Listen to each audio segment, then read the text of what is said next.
The safest way to bring a grand console franchise to portable platforms is to water down its gameplay, visuals, and scope.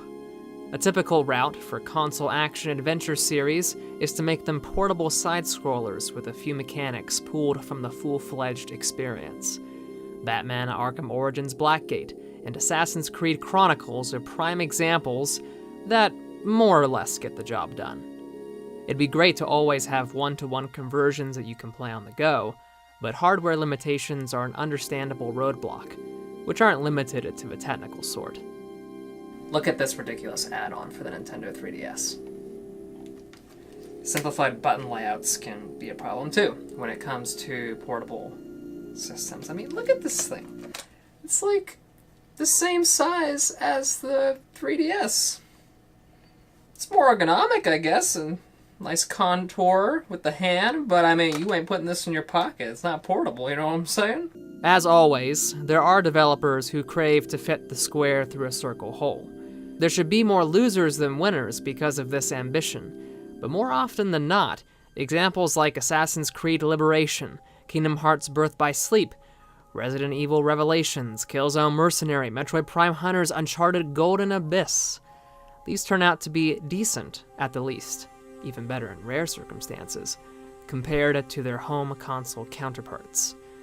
It's a testament to developers' ingenuity to push boundaries and create within constraints like Naughty Dog and Guerrilla Games. Another name that should pop up more often is Ready at Dawn Studios. The team was truly put on the map with their cinematic third-person shooter, The Order 1886. While level design and encounters left much to be desired, not to mention the boss fights, the game gets too much of a bad rap for its short length. It remains one of the most gorgeous titles in the PlayStation 4, with a fantastic setting and art direction supported by weighty, satisfying gunplay. You could say the game's bells and whistles pick up the slack for its lack of substance. So I'd love to see the team return with another big project someday. However, The Order 1886 isn't where Ready at Dawn first proved its talent. The team came out of the gate rolling with the Jak and Daxter PSP spin-off, Daxter. It was received well and showed how the studio could replicate and expand upon the original vision of existing IPs.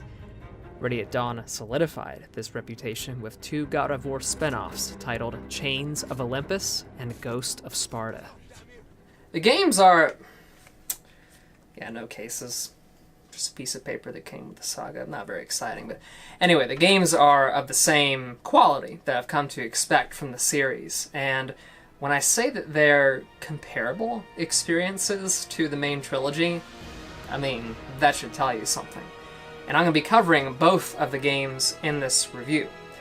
But before I do, let's figure out when Ready at Dawn peaked over the horizon.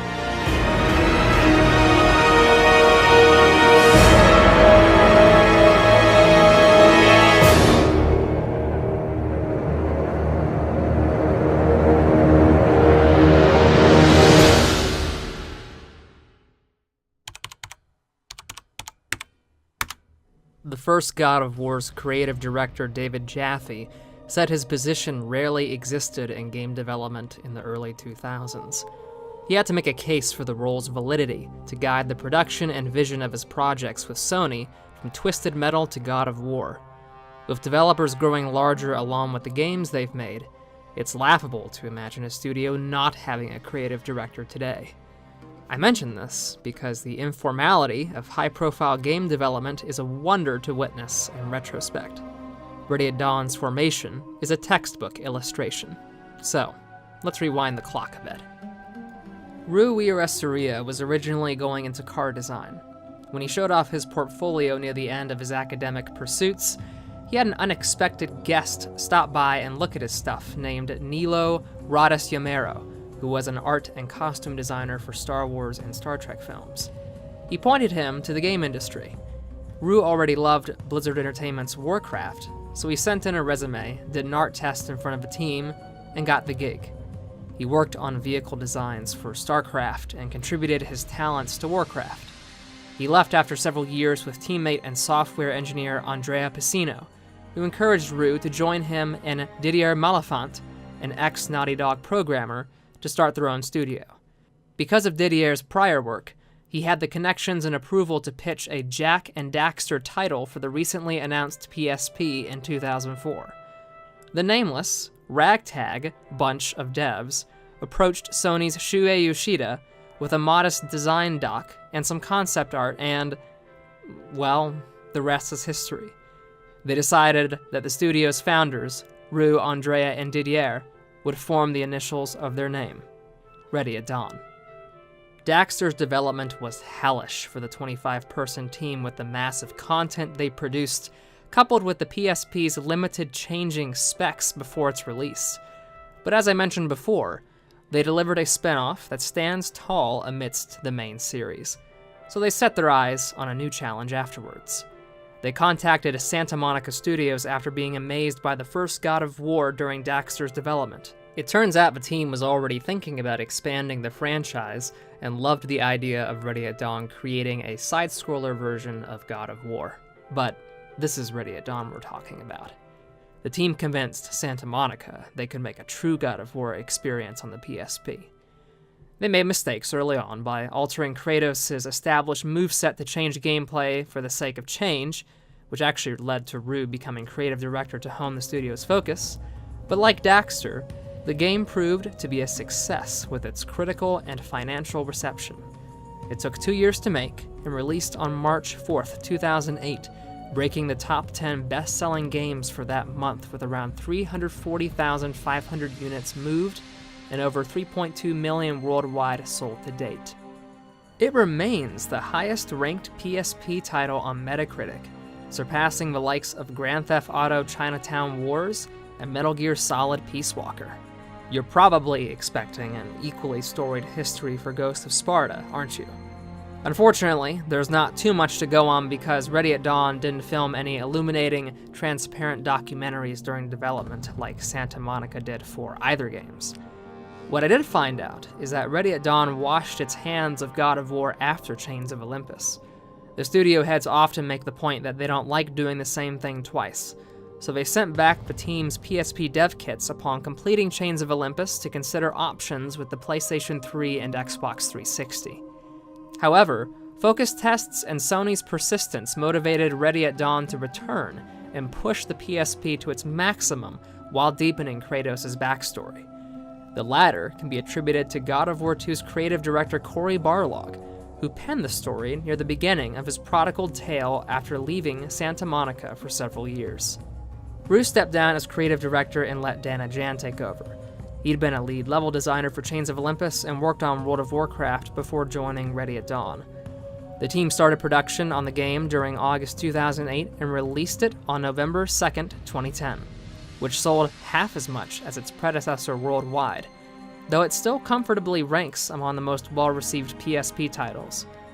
In addition, both games were remastered in-house with the PlayStation 3 God of War Origins Collection that came out a year later. And no, this isn't like your usual remaster fare. Ready at Dawn took games that were originally running at 480p and brought them up to 1080p.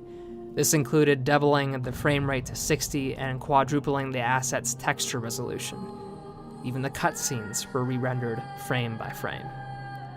It's no wonder why these PSP remasters exceed their PlayStation 2 predecessors on a technical level.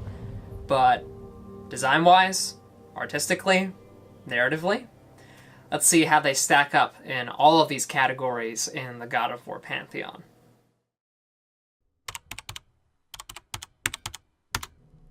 You can tell when something was originally made for a portable device.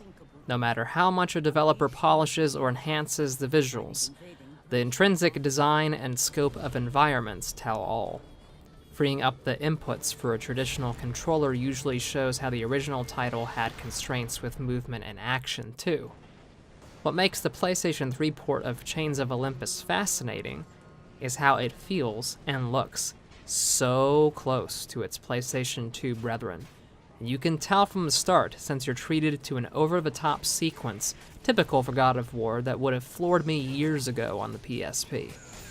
The premise is set in the middle of Kratos' decade-long service to the Olympians. He's been sent to fend off Persians from seizing the city of Attica. Kratos slices his way through their king's henchmen and not only slays their leader, but also their rampaging serpentine basilisk. Kratos looks at his work and accuses the gods of sending him on petty errands. Then, as if in immediate response, the sun crashes to the earth, casting the world into an unending darkness and the gods into a deep slumber. Kratos goes to where the sun crashed and realizes it's actually Helios' chariot. He's the god of the sun and has somehow been abducted, forcing the reluctant Spartan on a case to find out where Helios has gone. Chains of Olympus is one of the only God of War games without a central clear antagonist. You're led to believe that Morpheus, the primordial god of dreams, has something to do with Helios' disappearance since his minions surround Helios' chariot and he made the Olympians fall asleep. You discover that Morpheus only took advantage of the situation since the Titan Atlas struck down Helios. But why? When Kratos is led into the underworld for answers, the ferryman of the River Styx prevents him from moving forward with his quest. How deep does this rabbit hole go? Who's pulling the strings of this master plan?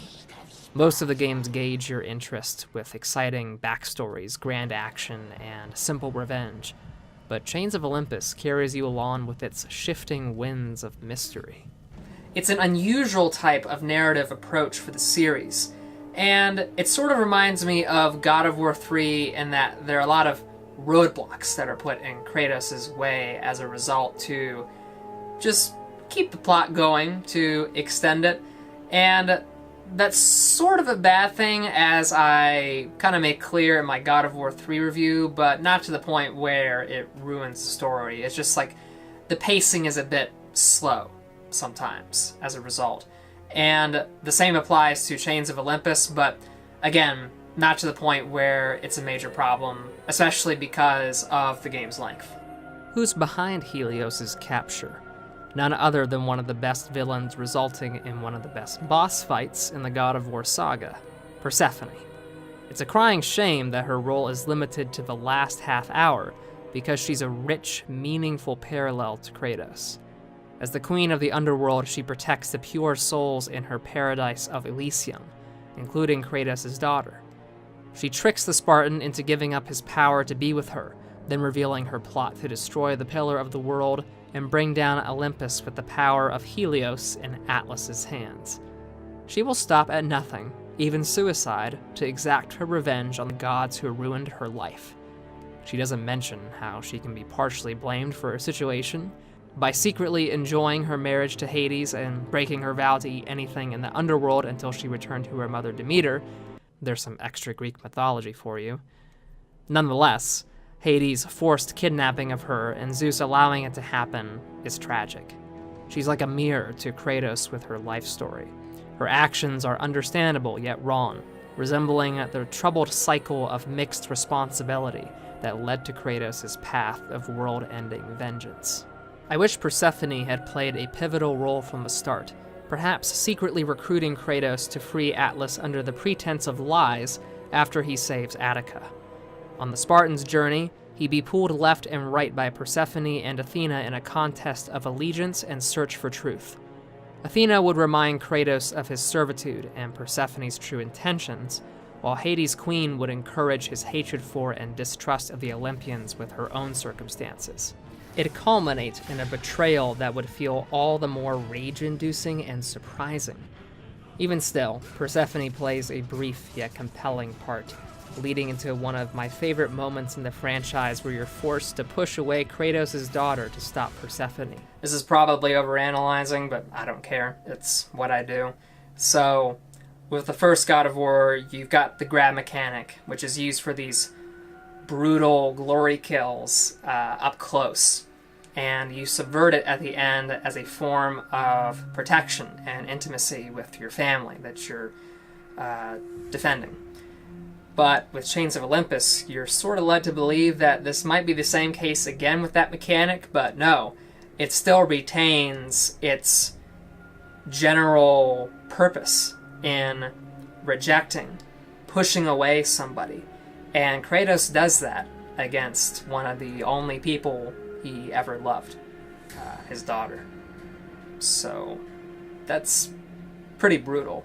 Pretty depressing, if you ask me. Rue said, quote, "Adding that moment with Calliope was always something that was going to stir debate, with some people being affected by it and others not caring one bit. But that was the challenge of trying to make people play their emotions rather than just see events being played in front of them," end quote. After this terrible scene, you then have to kill the pure souls of Elysium, which are basically angels, to gain back your power. Now, I'm going all deep again, I don't care. But that's a really powerful commentary on Kratos' character.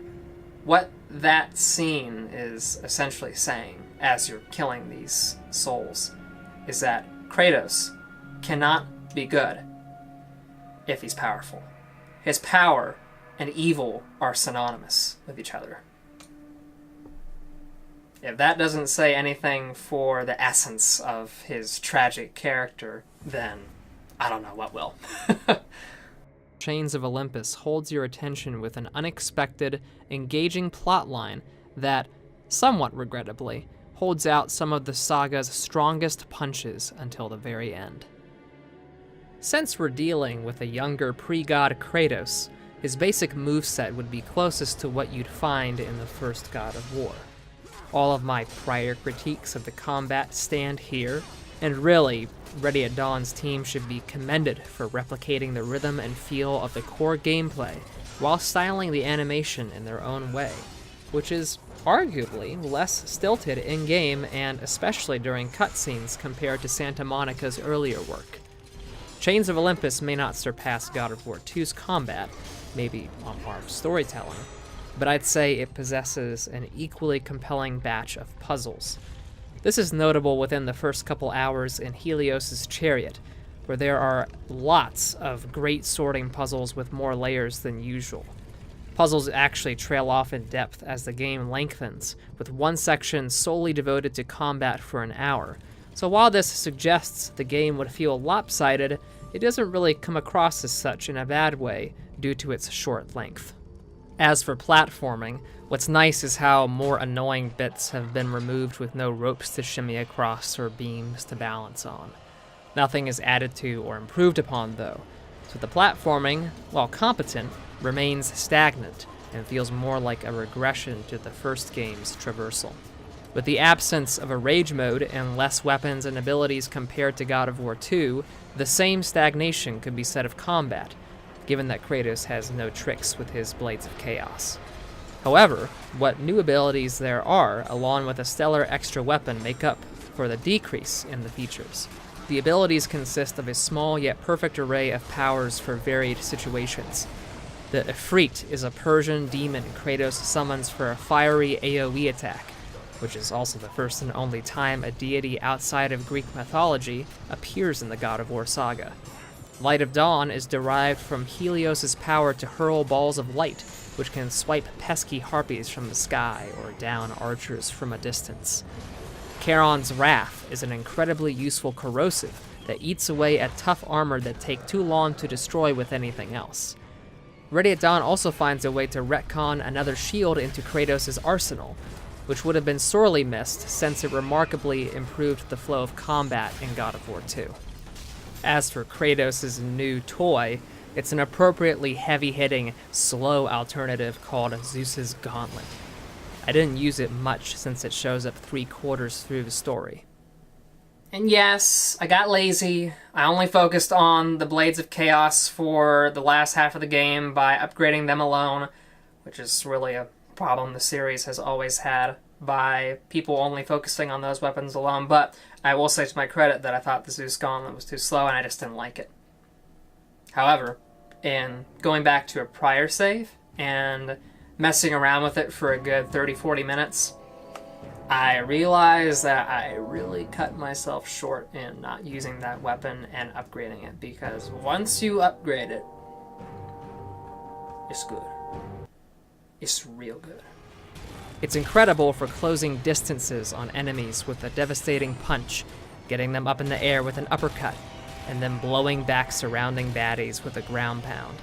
Whenever I was overwhelmed or close to taking out enemies, I began naturally switching to the gauntlet after softening foes up with the blades. It not only has a bigger moveset and more distinct purpose than Athena's blade in the first game, but is also a more fully fledged weapon than the barbarian hammer or spear of destiny from the second title. I hate how late the gauntlet comes into Chains of Olympus, but it shows how Ready at Dawn poked at better weapons before Santa Monica finally got it with God of War 3. As a side note, Chains of Olympus only has 3 boss fights, and while all of them are good, especially Persephone's scary moveset, it would have been nice to see at least 1 or 2 more minor ones. Though, it kind of works in Chains of Olympus's favor due to its short playtime, because you're only fighting a boss every 2 hours, which is a pretty good pace for fighting bosses. But again, I keep using that as a weird excuse for justifying these problems, but you know what they say, 2 wrongs don't make a right. So I think the short playtime really is a disappointment, sort of like with the first God of War. But considering it was a PSP game, and how the game just plays out with its pacing and all, like the first game, it works. And it's not too much of a major issue on my part. I already mentioned how you can tell that environments have simpler backdrops, though not in all cases, to accommodate the PSP's capabilities. And I know it's a vague critique, but there's a softness to the graphics that looks a bit off. Other than that, assets in the near backgrounds and foreground are more than detailed enough. Like the first game, the settings are rather dull in totality, with a mix of grays, browns, and reds, but that's not speaking for their intrinsically good design sense, combined with impressive lighting, effects, and animation. The music and voice acting is acceptable, but I will say the sound quality remains impressive considering this was for the PSP.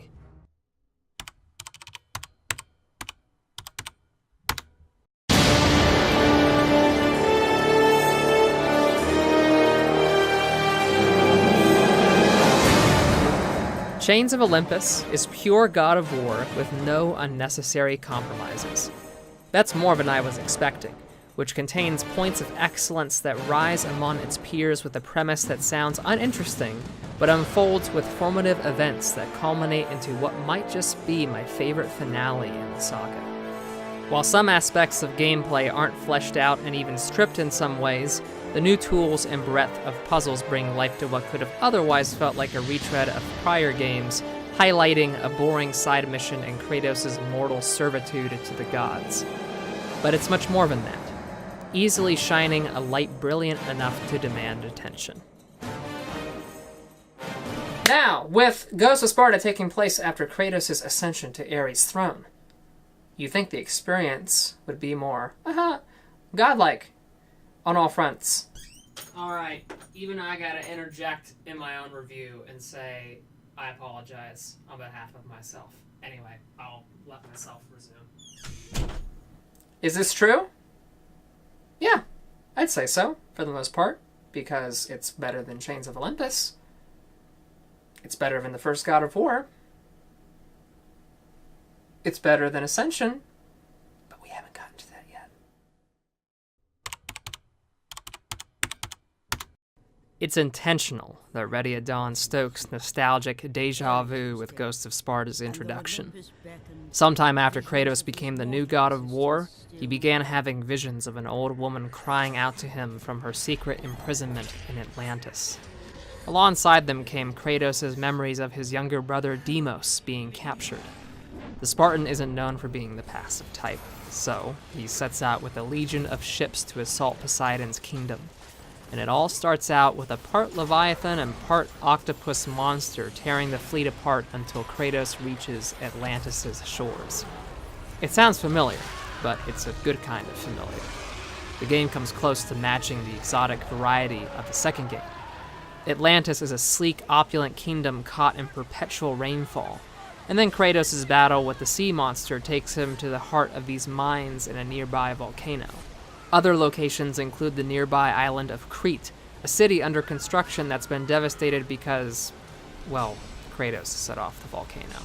You should take heed, Spartan. The destruction of Poseidon's kingdom will not bode well on Olympus. I care little for the gods. Since you cannot take a hint, let me put it another way, Kratos. The gods are gonna body you if you don't stop. So stop, please. You were given the honor to walk among the gods, and yet you spit on it like it was dirt. The gods can keep their honor. Why? Why are you like this? You'll then journey to the snowy mountains of the Aranaya Pass, which was likely inspired by 300's iconic scene of Leonidas fighting the wolf. These demonstrate how the settings and scope are an improvement over Chains of Olympus, and that goes for character models, cutscenes, weather effects, and minor touches like water and powdery snow flowing and drifting across things. Ready at Dawn promised to push the PSP to its max, and this remastered version delivers with visual ambition that could not run on a PlayStation 2. Just like Chains of Olympus, Ghost of Sparta has more freedom to deepen Kratos' motives in relation to his straightforward, earth-shattering antics in the main trilogy.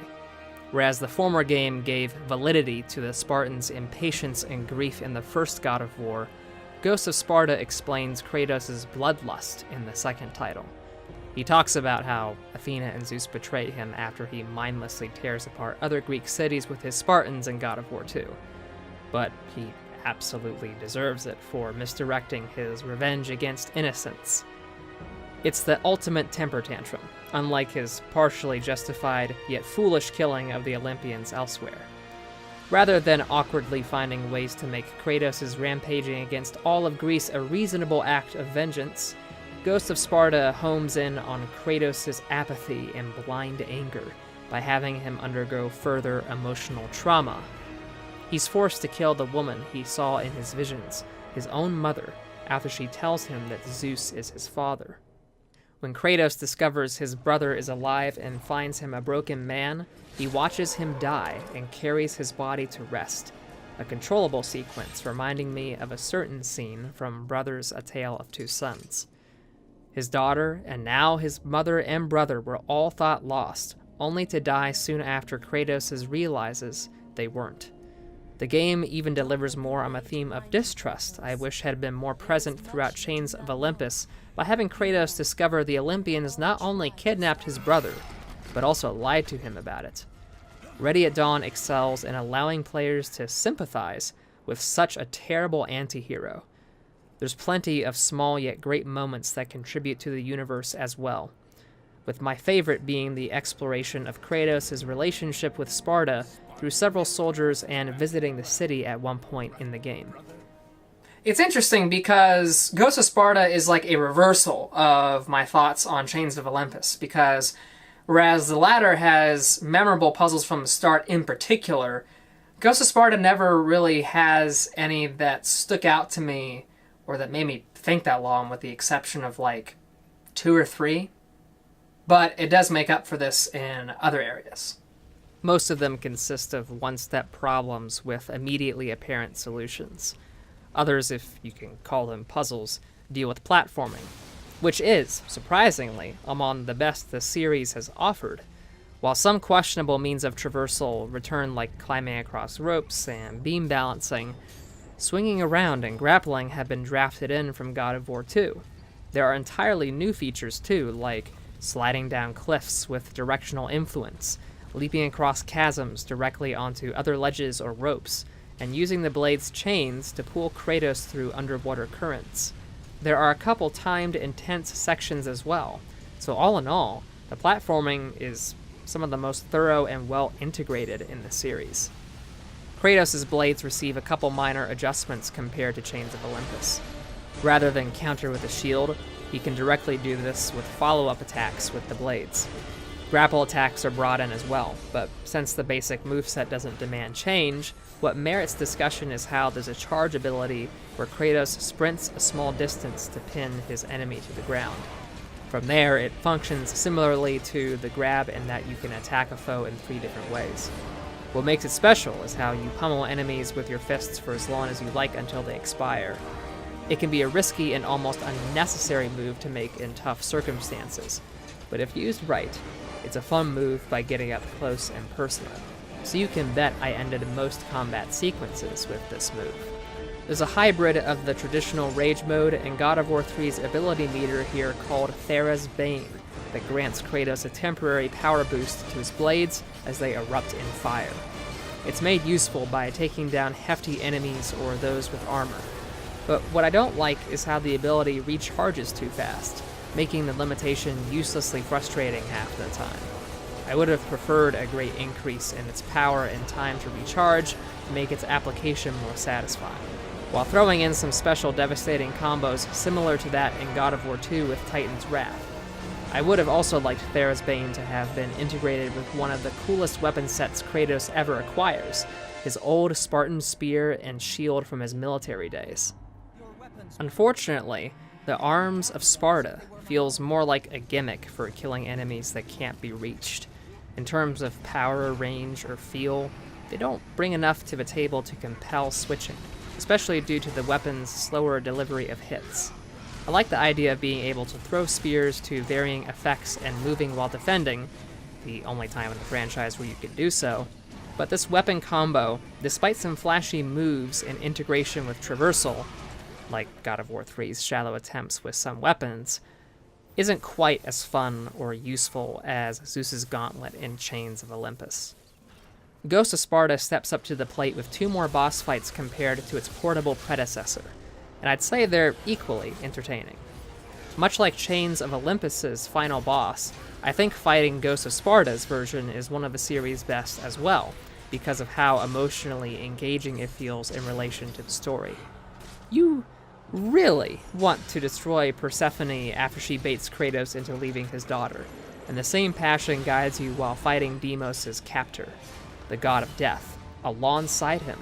It's the only time you battle with an ally in the saga. You could say it's an emotional roller coaster as the fight ramps up. There are some new foes worth mentioning, like elemental variations of harpies and the bizarre Geryon, a multi-armed monster crackling with electricity and a teleporting ability that teaches you to react quickly. There's also the automaton, which is wholly mechanical and can only be damaged using Thera's Bane. It's the only enemy that makes that ability's otherwise tame limitation feel challenging as you dodge and wait to slowly topple it. One enemy I particularly despise, though, is the Charis Wraith. I've always groaned with the Wraiths, since they're a powerful, elusive force only made tolerable in God of War 3, since you could rip them from the ground. However, this game's variant is unrelenting. They can swiftly leap across an entire area and catch you mid-dodge in a nasty QTE event. They're hard to see and react to, and even when you can, you'll endure blade attacks that spawn underneath Kratos and incapacitate him for a good 2 seconds, leaving plenty of time for others to pounce. It's the kind of enemy that's frustrating for the wrong reasons, but besides this lone enemy type, I think that Ghost of Sparta has a really good mix of old and new enemies throughout the experience, and considering that it's also 10 hours long, that speaks for its greater breadth of levels, which really addresses the low playtime of Chains of Olympus.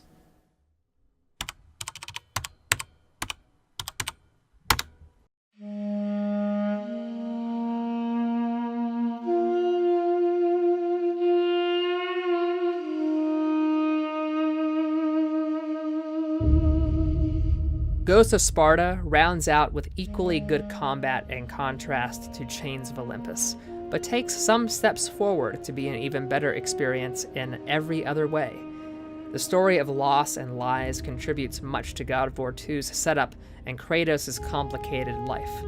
The platforming is literally, and figuratively, leaps and bounds above most of the game's peers, also boasting astonishing graphics in light of the PSP's capabilities and Ready at Dawn's laudable PlayStation 3 remastering. The game may not go beyond with its combat or puzzles, but Ghost of Sparta was a Herculean effort on the developer's part, and it shows with an outstanding send-off more than worthy of the success it should have known 8 years ago.